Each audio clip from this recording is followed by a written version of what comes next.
Hello, everyone. Welcome to episode 142 of Chatting with Anthony. For this episode, the prompt is: can a government rule its people if the people will not listen? Now, if you watched the last video, this does go kind of hand in hand with that. And again, everything I'm going to say is hypothetical, right? I'm just trying to, from both ends of the spectrum, I just want to present this as what can the government do when the people don't listen? What can the people do when the government doesn't listen? This is more so just to bring to light that I understand that this isn't something that everybody is going to think of, and so I want this video to be out there to serve as like a starting point for your thought process in terms of what can happen on both ends when certain parties take certain routes. So I'll start by saying, what kind of authority does the government have? There are different forms of governance. There's republic, there's theocracy, there is constitutional monarchy.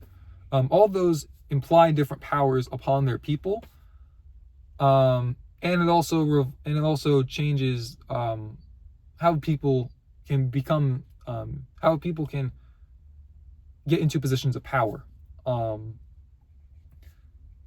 One big thing to factor in is why or how people can be imprisoned. From the government's end, are there loopholes that can be used to silence people, either legal or illegal? I mean, a loophole's a loophole, but how can people who are causing problems be silenced, essentially, right? Obviously, there's death. That's not the route we would want to go. I would hope on your end that you feel that way. At least I know that's how I feel.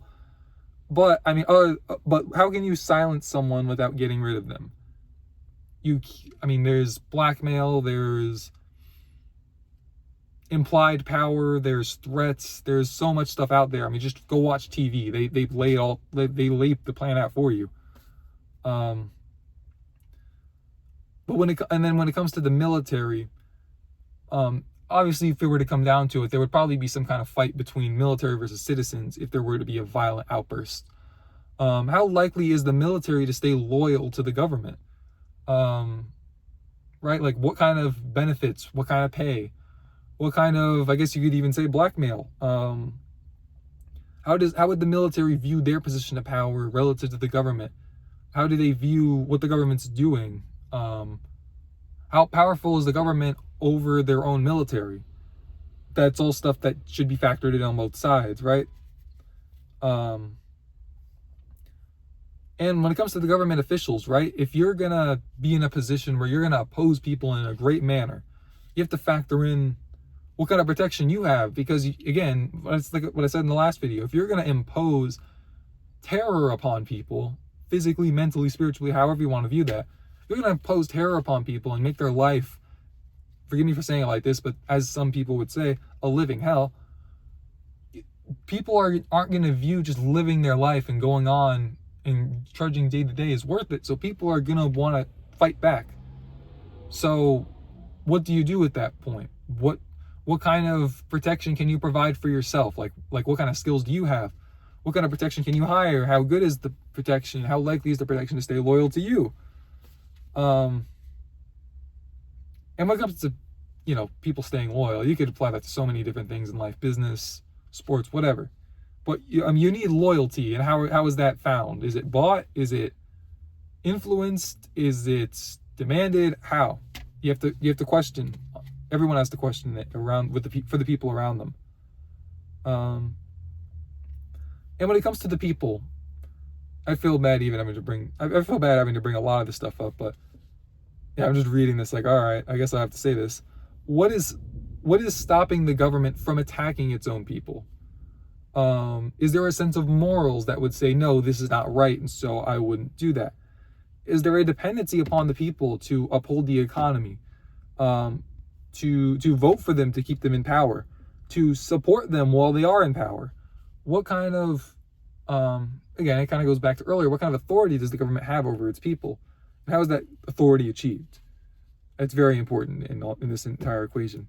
And is there international regulation? Like, if you just start if the government starts mowing down at citizens, are other countries going to get involved? If the citizens do that to the people up top, will another country get involved? Or is this just like an island that kind of almost like operates on its own?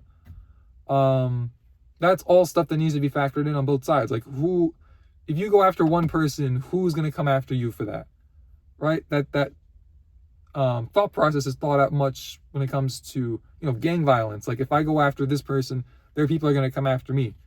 And it works in the same way when it comes to opposing any group of people, really. Like, what kind of repercussions are there for doing this action? That's actually a better way to put it.